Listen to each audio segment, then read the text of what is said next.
Frères et sœurs, je vous salue. Aujourd'hui, ce n'est pas le frère qui va vous parler, c'est frère Sébastien, je le précise, mais ce n'est pas le frère qui va vous parler aujourd'hui, mais le juge temporel. Voilà pourquoi je n'ai pas revêtu l'aube, mais j'ai revêtu la capa, car je vais parler d'un sujet qui me tient à cœur, qui vient régulièrement sur le devant de l'actualité. Il s'agit de la pédocriminalité dans l'Église catholique, plus précisément, mais les autres églises n'en sont pas exemptes, c'est sûr, et les autres religions non plus. La pédocriminalité n'est pas le propre de l'Église non plus, ça, je tiens quand même à le préciser, c'est le propre de l'homme, des hommes pervertis, des hommes qui n'ont plus que d'hommes le nom, car pour moi, ce sont des personnes à effacer de notre société humaine. Donc voilà, suite à cela, j'ai écrit un texte que je vais vous lire à présent, qui vous donnera mon point de vue, et car sur ceci, je suis intransigeant. Surtout lorsque l'on est maître religieux, maître spirituel, et qu'on prêche les paroles de Jésus, qu'on prêche la Bible, et qu'on se permet de détruire des petits-enfants en usant de son autorité. Eh bien, pour moi, ça équivaut à un meurtre, tout simplement. Je vais donc vous lire ce texte que j'ai écrit. Frères et sœurs, suite au dernier rebondissement médiatique concernant la pédophilie au sein de l'Église romaine, je considère cette analyse tel un devoir. De l'évêque au prêtre jusqu'au simple moine ou catéchèse, combien de brebis galeuses se cachent parmi les guides catholiques? Combien d'ecclésiastes censés être d'aimants et d'exemplaires accompagnateurs vers la voie chrétienne ont détourné leur savoir, joué de leur charisme, trahi la confiance de leurs élèves ou de leur communauté de pratiquants pour assouvir des actes démoniaques. Ces hommes de Dieu n'en sont plus. Dès lors où ils sont devenus des pédophiles, ils ont de fait rompu leurs vœux et conclu une alliance qui se passe de cérémonial avec l'adversaire, c'est-à-dire Satan. Même si la pédocriminalité n'a pas de frontières, car ni l'école républicaine, ni les yeshivas et encore moins les madrasas ou les maîtres du Coran ont une telle influence qu'une victime qui parlerait pourrait craindre pour sa vie, n'en déplaise aux musulmans, que j'ai souvent entendu dire que ces crimes n'avaient pas cours en islam, allant jusqu'à dire que la pédophilie était spécifique à l'Occident. Pourtant, je suis de ceux impartials qui exigent que toutes les églises, et je dis bien toutes les églises, quel que soit leur courant, deviennent un rempart à toute abomination. Église de Rome, il est temps pour toi d'excommunier et de livrer aux bras séculiers les destructeurs d'innocence, des bourreaux qui ne mettent pas promptement à mort, des bourreaux qui ne font pas couler le sang, mais des larmes. Ainsi, ils condamnent nombre de leurs proies à vivre des vies mortifères.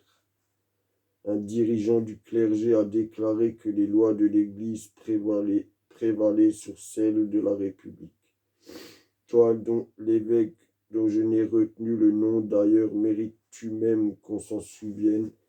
Si les églises effectivement sacrées sont sacrées, leurs règles, elles sont établies par tes prédécesseurs. Sauf le temple et la Sainte Bible sont divins. Quant au secret de la confession, que je ne me permettrai pas de remettre en question, il me semble qu'il y a matière en les Écritures à légitimer dans certains cas la rupture du secret, et dans le cas présent bien plus que dans d'autres. Vous qui représentez les successeurs des apôtres, dont votre monarque serait l'héritier, Simon renommé Pierre par notre Messie. Je ne crois pas que cet apôtre viril au point de trancher l'oreille d'un soldat du Sanhédrin pour protéger son maître aurait été magnanime avec de tels démoniaques. Je vous accuse, vous tous, ecclésiastes de l'Apocalypse.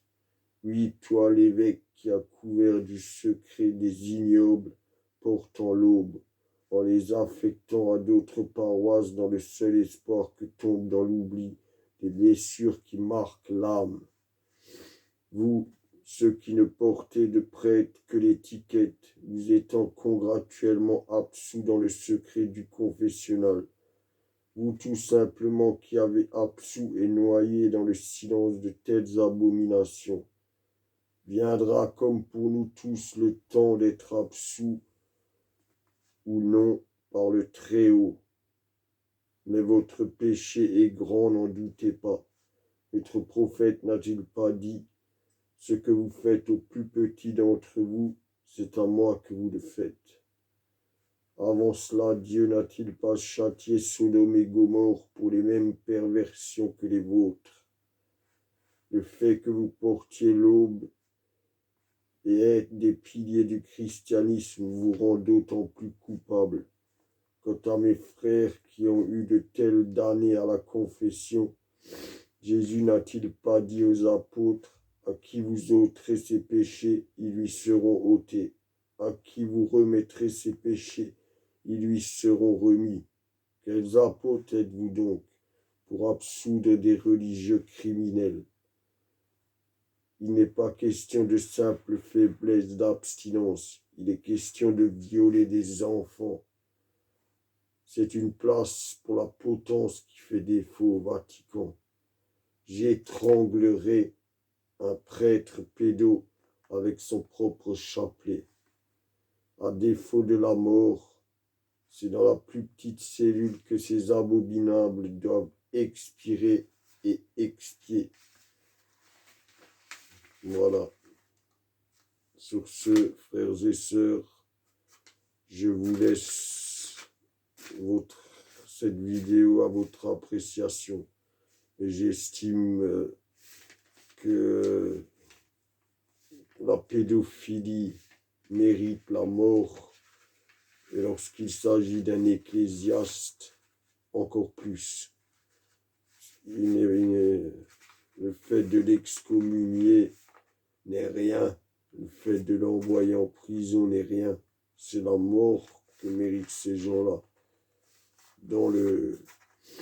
Bien sûr, dans le fait que toute présomption d'innocence soit exclue. Si les faits sont avérés, j'estime que la pédophilie, et vous le savez, puisque je l'ai peut-être dit dans d'autres vidéos, sinon je le dirai tôt ou tard, dans ma philosophie, la pédophilie mérite la sentence capitale, aussi bien que l'assassinat. Voilà, sur ce, je vous salue frères et sœurs, et à une prochaine vidéo. Que Dieu vous garde.